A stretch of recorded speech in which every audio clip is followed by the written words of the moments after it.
Magandang hapon po sa inyong lahat. Nandito na naman po si Lolo Ben, ang inyong kaibigan at kapatid na nagbibigay sa inyo ng kwento araw-araw. Ang unang kwento natin ngayon ay tungkol doon sa kaibigan ko na mahilig sa maong, boots at saka namatay dahil sa binangga siya ng isang kotse na rumaragasa na mabilis at siya po ay nakamotorsiklo. At kahapon may nagpost na nagre-raise po ng fund sa GoFundMe at medyo umano yung loob ko dahil ito mga kasama ko na nag-organize ng Denim Fade Competition nagbigay po ng abuloy. Ito po yung nagko-collect sila ng donation or abuloy para sa patay. Kung minsan, kung meron nangangailangan na may sakit, dito po ang ginagawang platform para pwede ka mag-contribute ng itutulong sa isang taong nangangailangan ng tulong. So, dahil doon at siyempre hindi ko naman siya kilala na personal at kilala ko lang naman siya sa mga messaging namin sa Instagram at medyo naano yung loob ko at dahil itong kasama ko kasi na organizer ng Denim Fade Competition, nagbigay po siya ng kita niya sa kanyang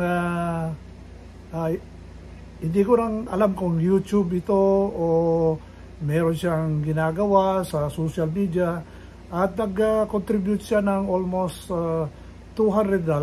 Aba, malaki na rin yun. So, syempre, hindi na ako nag-isip at ang ginawa ko kaninang umaga, nag-contribute din ako, equivalent ng isang buwan na kita ko sa aking YouTube channel, sa kabilang channel ko. So, ayun na nga, nagbigay ako ng contribution at of course, kahit papaano nakapagbigay naman tayo ng abuloy kahit hindi natin kilala. Pero importante lang kasi ito is the more you give, the more you receive. Alam niyo, good karma yan So, ayun po, yun ang ginawa ko. Ginamit ko lang yung debit card ko.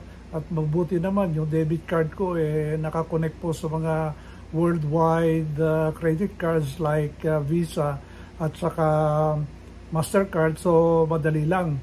So ang target kasi nung pamilya ng kaibigan ko ay $20,000. Kanina halos umaabot na ng 13,000 plus at sa November 11 ang kanyang libing.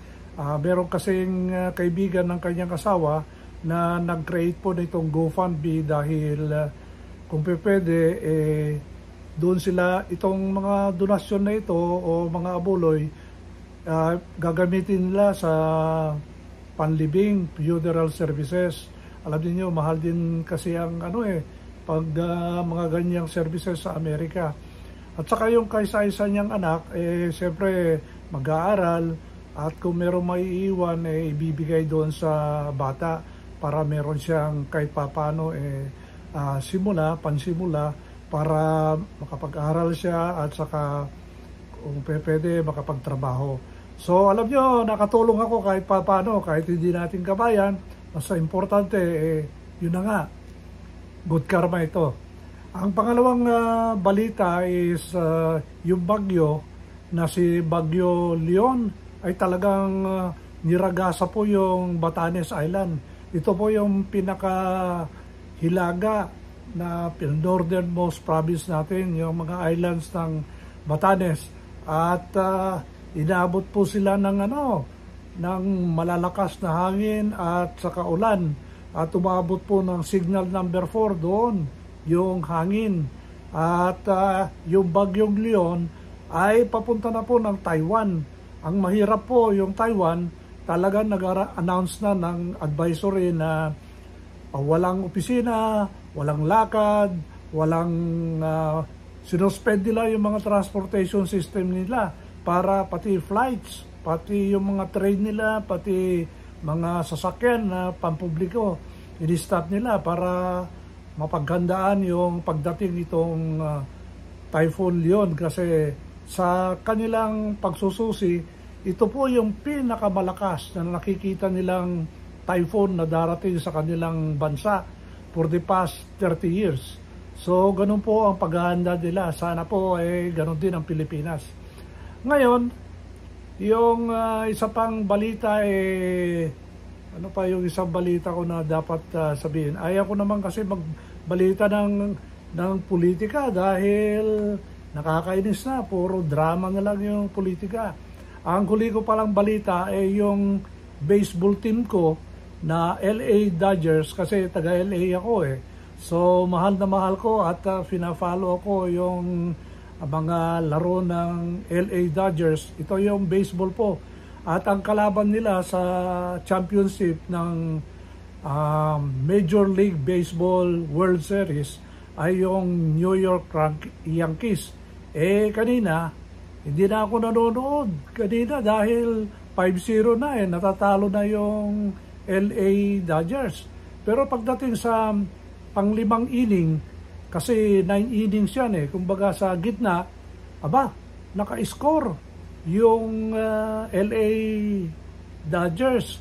Nagkaroon po ng tie, 5-5. Pagkatapos, lumamang uli yung New York Yankees, 6-5. Tapos, nag-tie uli. Pagkatapos, pagdating ng 7th inning, naka-home run yung isang batter ng LA Dodgers. So, ang score ngayon is 7-6. Hanggang sa huli, sa 9th inning, na-maintain yung score na yon 7-6. So, nanalo ang LA Dodgers ng score na 7-6. Pero ang score nila sa best of 7 games is 4-2? Yes, 4-2. Nanalo ng 2 beses kasi yung Nanalo ng 2 beses yung 3-4-4-2 nga. So, nanalo yung LA Dodgers kasi siya ang unang nanalo sa 4 games out of 7. So, hindi na nagpaparamdam sa akin yung kapustahan ko. may kapustahan ko kasi ang pusta namin ito po yung chicharon o bagnet. Taga Narvacan de Ilocos siya. Sabi niya, sir, pustahan tayo kasi PMAR din. So, pag nanalo ka, bibigyan kita ng bagnet na galing ng Narvacan de Ilocos. Pag natalo ka, bigyan mo ako ng bagnet na galing ng Lawag o sa Batak, Ilocos Norte. So, pumayag ako pero bigla na lang siyang nanahimik kaya hindi ko naman ayaw ko naman mangulit sa kanya, bahala na lang siya. Alam ko magbibigay na lang siya ng kanyang talo balang araw. At yun po yung balita ko sa inyo. At nanalo yung LA Dodgers. Nagbigay ako ng abuloy sa kaibigan kong namatay dahil sa vehicular accident. At paalis na po yung malakas na bagyo na Leon, Typhoon Leon dito sa ating area of responsibility. Pero malaki ang hagupit at ginawa niyang damage sa Batanes. Hindi pa alam po kung meron tayong mga casualties. Pero sa tingin ko, baka wala dahil napaghandaan naman ito dahil maganda po yung typhoon advisory na binibigay ng ating Pag-asa. So yan lang po ang kwento ko ngayong araw na ito at magandang araw po sa inyong lahat. Bye-bye!